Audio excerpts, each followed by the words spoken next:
बिस्मिल्लाहिर्रहमानिर्रहीम अस्सलाम वालेकुम everyone. Aurangzeb Khan Aurangzeb cricket channel की तरफ से एक दफ़ा फिर आपकी खिदमत में हाजिर है। टूटी कहाँ कमन, दो चार हाथ जब लबे बाम रह गया। आज इंडिया ने तारीख रकम कर दी, बग़ैर कोई मैच हारे हुए T20 वर्ल्ड कप 2024 का फ़ाइनल जीत लिया, जो कि ये बात साबित करता है कि एक पूरा प्रोसेस था इंडिया की टीम का। जिस तरह से उन्होंने अपनी क्रिकेट को मॉडिफाई किया, जिस तरह से उन्होंने मॉडर्न डे क्रिकेट को अडॉप्ट किया, जिस तरह से उन्होंने ईमानदारी की, जिस तरह से उन्होंने अपने उन तमाम प्लेयर्स को जो है वो जितने भी स्टेक होल्डर्स थे उनको शामिल किया। देखें आज रिज़ल्ट जो है वो क्या आया है। आज सैयद फैसल इकबाल मेरे साथ मौजूद हैं। ये बहरहाल आज बहुत अफसरदा है, क्योंकि बहरहाल इनकी और हमारी पूरे पाकिस्तानियों की ये ख्वाहिश थी कि इंडिया की टीम आज मैच हारे और साउथ अफ्रीका की टीम मैच जीते। फैसल से मैं पूछूंगा, फैसल क्या तासुरात हैं आपके आज के मैच के बारे में? बहुत शुक्रिया के साथ औरंगज़ेब। बहुत अच्छा लगा कि आपके दोबारा प्रोग्राम में हम फिर शामिल हुए। हमारे ये मामला चलते रहते हैं कि कभी हम किसी प्रोग्राम में होते हैं, कभी किसी प्रोग्राम में होते हैं। बहरहाल अफसोस बहुत हुआ और सपोर्ट कर रहा था मैं साउथ अफ्रीका को, इसलिए नहीं, इंडिया बहुत अच्छा खेला through out this tournament. India played extremely well. सही। मतलब जितनी भी टीमें थी, जो भी था, लेकिन आज का मैच इंडिया जीत नहीं रहा था। इंडिया मैच आज हार रहा था। इंडिया के जो जीतने की जो वजह बनी, वो बना इनका जो कप्तान है डिकॉक, जिसने छक्का मारने के बाद फिर उसी जगह पे मार के फिर आउट हो गया।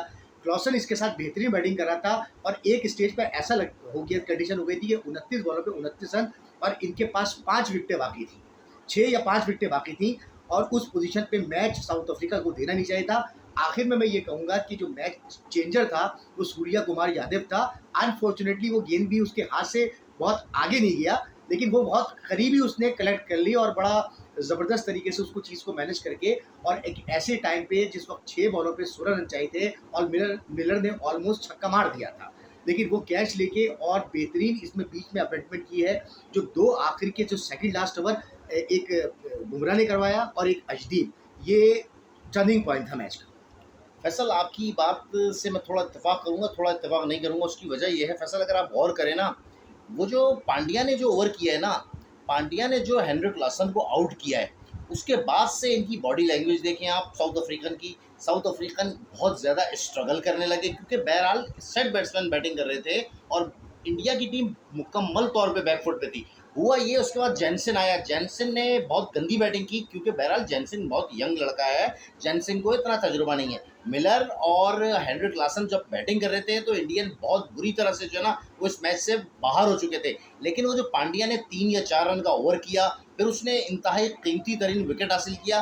वो आपकी बात सही है कि सूर्या कुमार यादव ने जो कैच लिया वो कैच नहीं लिया, उसने मैच लिया है। लेकिन बात यह है कि ये कैच उस वक्त लिया गया कि जब हेनरिक क्लासन जो था कुल्हाड़ी मार मार के वो जा चुका था आउट होके। हेनरिक क्लासन अगर खड़ा रहता तो यकीनन फैसल ये मैच कम से कम 1 ओवर पहले ख़त्म हो सकता था। बिल्कुल हो सकता था, बल्कि 1 ओवर के तो आप बता रहे हैं, मैं जिस अंदाज में वो बैटिंग कर रहा था, हो सकता था कि वो 2.5 ओवर पहले ही मैच खत्म हो जाता, क्योंकि उसके शॉट्स भी लग रहे थे, वो जहाँ चाह रहा था शॉट्स खेल रहा था। एक बहुत अच्छा गेंद पांड्या का, बहुत अच्छी गेंद की of side the off stump, और वो गेंद खेलने के लिए गया है। गेंद ऊपर आया है, बल्ले का बाहरी किनारा लिया और उसकी विकेट गिरी है। उसके बाद विकेट गिरने के बाद भी कुछ थोड़ी सी अमेंडमेंट करनी चाहिए थी। बहरहाल वो उन्होंने उसको भेज तो दिया, जो क्या आप जो बैट्समैन बता रहे हैं, वो जो बॉलर था, ऑलराउंडर जैनसन को भेज तो दिया, लेकिन जैनसन ने इंतहाई मायूस किया। और ये पोजीशन क्लॉसन इस कंडीशन में बना चुका था कि सिर्फ बॉल टू बॉल रन चाहिए थे। उन्होंने मजीद प्रेशर क्रिएट किया अपने ऊपर और डॉट्स बॉलें खेलते चले गए, जबकि वो सिंगल्स डबल से भी खेलते तो हो सकता था कि आखिरी ओवर तक 8-10 रन रह जाते, लेकिन क्योंकि इतना ज़्यादा स्कोर नहीं था। लेकिन बीच में मैं फिर तारीफ करूँगा कि जो जसप्रीत बुमराह ने गेंद की है, उसने तो बिल्कुल ही उस खेलने का मौका ही नहीं दिया कि किस अंदाज में खेलेंगे। उसकी लाइन और लेंथ इतनी शानदार है कि हकीकत बताएं औरंगजेब, एक आपकी बात बहुत अच्छी मुझे लगी थी, और वो बात ये लगी थी कि आप ये बात मुझसे कर भी चुके हैं, हो सकता है आपने प्रोग्राम में भी ये बात कही हो, लेकिन इंडिया की तारीख का सबसे बेहतरीन बॉलर अगर कोई आया है तो वो जसप्रीत बुमराह आया है। आपने बिल्कुल सही कहा फैसल। उसकी देखें सबसे बड़ी वजह ये है कि वो बार बार सबूत दे रहा है, बार बार इतना इकोनॉमिकल 3.45 की इकोनॉमिक, यानी कि इस रन रेट से उसने रन्स दिए हैं। आप सोचें कि T20 वर्ल्ड कप में इतने कम रन से बॉल करना, कम रन्स देना और विकेट्स भी लेना, कितनी कीमती विकेट उसने आके ली हैं जिस तरह से। दूसरा फैसल, मैं आपको एक टेक्निकली बात बताऊं, आप गौर से मेरी बात सुनिएगा, ये जो महाराज को उन्होंने भेजा ना बैटिंग करने, ये बिल्कुल फुलिश हरकत थी। उसकी वजह ये थी कि महाराज छक्के नहीं मारता, महाराज चौके नहीं मारता, इनको रबाडा को भेजना था। रबाडा ने माजी में भी जो है वो कई इस तरह की छोटी-छोटी इनिंग खेली हैं कि जिसने एक तो छक्के या चौके मार के टीम को बैकफुट पे किया। बात ये यार, यानी आपका कहने का मकसद ये तो नहीं है कि जहाँ पे इफ्तिखार को भेजना था वहाँ इमाद वसीम को भेज दिया? बिल्कुल वही हुआ है, बिल्कुल आप सही कह रहे हैं, क्योंकि देखें आपको सिचुएशन पढ़नी चाहिए। आप ये देखें, इंडिया की टीम लगी हुई थी, अक्षर पटेल ने आके मैच को पूरा चलाया, ठीक है। अक्षर पटेल की अहम तरीन जो है वो पार्टनरशिप हुई है विराट के साथ। तो कहने का मकसद ये है कि आउट ऑफ द बॉक्स जाके आपको फैसले करने पड़ते हैं। वो प्लेयर, महाराज ऐसा प्लेयर है कि अगर आपको 3 या 4 रन का एवरेज चाहिए और आपकी विकेट्स नहीं है, तो वो जाके आपको मैच जितवा सकता है। लेकिन महाराज से आप ये तवक्का रखें कि वो छक्का मार दे या वो चौका मार दे, तो ये मैं समझता हूँ कि दीवाने का ख्वाब है। क्या कहते हैं इस बारे में आप? बिल्कुल सही कह रहे हैं। और दूसरी चीज़ ये कि देखिए मिलर अंडर प्रेशर आ गया था। बिल्कुल। मैं बार-बार जब मैच देख रहा था तो मुझे ये बार-बार महसूस हो रहा था कि मिलर आउट हो जाएगा, और वो मिलर आउट हो गया। क्योंकि मिलर अपने स्ट्राइक्स करता है, अपने शॉट्स मारता है, वो प्रेशर उसके पास लॉसन के आउट होने के बाद और फिर जॉनसन के आउट होने के बाद उसको मज़ीद प्रेशर आ गया। क्योंकि वो अगर थोड़ी मतलब जिस तरह का वो बैट्समैन है, वो मैच फिनिशर है और वो मैच फिनिश कर देता।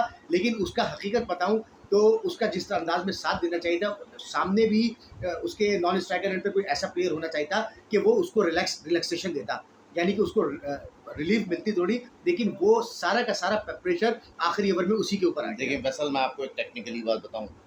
बात यह है कि ये जो सिंगल लेके दूसरे एंड पे जा रहा था ना मिलर, ये बहुत बड़ी मिस्टेक कर रहा था।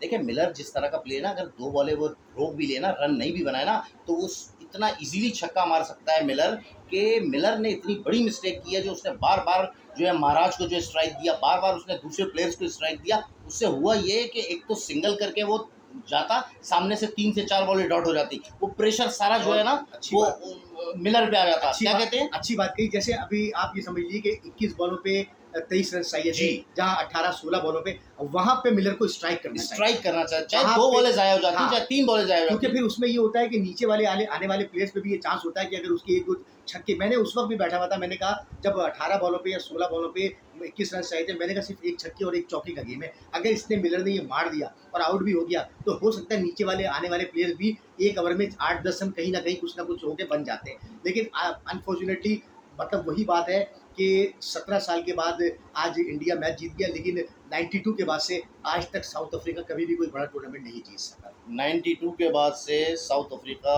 कोई टूर्नामेंट नहीं जीत सका। फैसल, मेरा ख्याल है 99 में इन्होंने मिनी वर्ल्ड कप जीता था, शायद आप रिकॉल करें। बहरहाल T20 वर्ल्ड कप इंडिया को मुबारक हो, क्योंकि बहरहाल मैं फिर यही कहूँगा कि इंडियन टीम ने बहुत थॉरो प्रोफेशनल जो है वो नज़र आए हैं। इंडियन टीम का कोई भी शोबा अगर आप लेंगे, कोई भी ऐसा शोबा नहीं था जिसमें थोड़ी सी लेकिंग हो या थोड़ी सी जो है वो उसमें कमी नज़र आए। उनकी कैप्टनसी देखें, उनकी बैटिंग देखें। सबसे अहम तरीन चीज़ जो मैं बहुत पहले से कह रहा था कि विराट कोहली, रोहित शर्मा बड़े मैचेस के प्लेयर हैं। जिस तरह जावेद मियांदाद, जिस तरह इंजमामुल हक, जिस तरह वसीम अकरम बड़े मैचेस के प्लेयर होते थे, उसी तरह से विराट कोहली और रोहित शर्मा बड़े मैचेस के प्लेयर हैं, बड़े फाइनल के सेमीफाइनल के प्लेयर हैं। देखें रोहित शर्मा ने भी प्रूव किया सेमीफाइनल में और उससे पहले के मैच में, और आज विराट कोहली ने भी, जिस तरह विराट कोहली ने इनिंग बनाई है, जिस तरह विराट कोहली लेके चला है, अगर ये विराट कोहली जल्दी आउट हो जाता तो मैं समझता हूँ फैसल, ये ज़्यादा से ज़्यादा 120 से 130 या 140 करते, इससे ज़्यादा ये रन नहीं कर सकते थे। देखिए, और मुझे बहुत अच्छी बात आपने कही आखिर में इन दी एंड। देखिए, बड़ा प्लेयर बड़ा ही होता है, बड़ा प्लेयर बड़ा लेकिन होता कुछ है। भी हो वो परफॉर्म नहीं कर रहा था, मगर ये यकीन था कि विराट जिस वक्त चल गया वो सिंगल हैंडेडली मैच को ले जाएगा। इसमें कोई शक नहीं है। 76 रन की बेहतरीन और शानदार इनिंग खेली।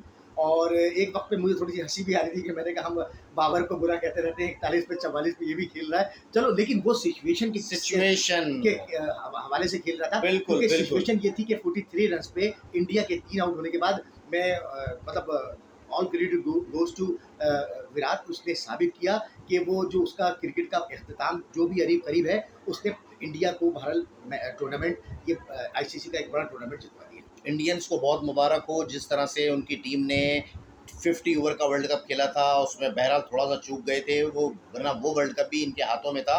और मैं व्यूअर्स आपको याद होगा मैं ये शुरू से ये बात कह रहा था, मैंने फैसल से भी ये बात कही थी कि ये जो टीम है वाहिद टीम नज़र आ रही है जो हर टीम से अलग नज़र आ रही है। इनकी फॉर्मेशन देखें, इनका आप ये देखें सिर्फ 2 प्लेयर, 1 प्लेयर चेंज किया है इन्होंने, सिराज को बाहर बिठा के कुलदीप यादव को लाया। पूरा टूर्नामेंट इन्होंने सिर्फ 12 प्लेयर से जीता है। ये एक बहुत ही, मैं समझता हूँ कि बहुत बड़ी अचीवमेंट है। अनबिलीवेबल कहेंगे इसको, और बहुत अच्छे तरीके से प्लान किया। और रोहित शर्मा को भी मेरी तरफ से बहुत बहुत मुबारक हो, और पूरी इंडिया की टीम को मुबारकबाद हो, क्योंकि आपने अच्छा खेला, आपने अच्छा परफॉर्म किया, आपके प्लेयर्स ने बहुत अच्छे रन किए। सूर्य कुमार यादव ने भी बहुत अच्छी बैटिंगें की है इस मैच में। आपकी विकेट कीपर आपके ऋषभ पंत ने बहुत अच्छी विकेट कीपिंग की है, और कुलदीप ने टूर्नामेंट में अच्छी की, अर्शदीप ने बहुत अच्छी गेंदें की। सबके प्लेयर्स के मैं नाम लेके बता रहा हूँ, विराट और रोहित की तो मैं बात नहीं करूँगा, वो तो वैसे ही बहुत बड़े प्लेयर्स हैं। लेकिन आपको मेरी तरफ से और आपके पूरे कंट्री को, और very very congratulation from both sides, Aurangzeb and me, कि आपको मेरी तरफ से बहुत बहुत मुबारक हो। आप अच्छा खेले, आप डिजर्व करते थे। लास्ट में मैं ये सिर्फ ये कहूँगा कि मैं जब अक्षर पटेल को इन्होंने टीम में लिया था तो मुझे बहरहाल गुस्सा आया था, क्योंकि मैं नहीं समझ रहा था कि अक्षर पटेल इतना आउटस्टैंडिंगली जो है ना इस पूरे टूर्नामेंट में परफॉर्म करेगा। और heads off to Indian selector कि जिस तरह से उन्होंने जो है ना टीम बनाई, जिस तरह से उन्होंने कई अच्छे प्लेयर जो हम समझ रहे थे कि डिजर्विंग प्लेयर हैं उन्होंने नहीं लिए, लेकिन बहरहाल इन दी एंड ये बात साबित हो गई कि वहाँ पे टोटली जो है फैसल वो टैलेंट को जो है ना वो आगे बढ़ाया जाता है और टैलेंट की कदर बड़ी है। अच्छी बात आपने कर दी कि वहाँ तो टैलेंट को बढ़ाया जाता है, उसको दुबे को भी खिलाया, अक्षर पटेल को भी खिलाया। यहाँ पे हमारे शान मसूद का और सऊद शकील का क्या कसूर था, आप बताइए ना।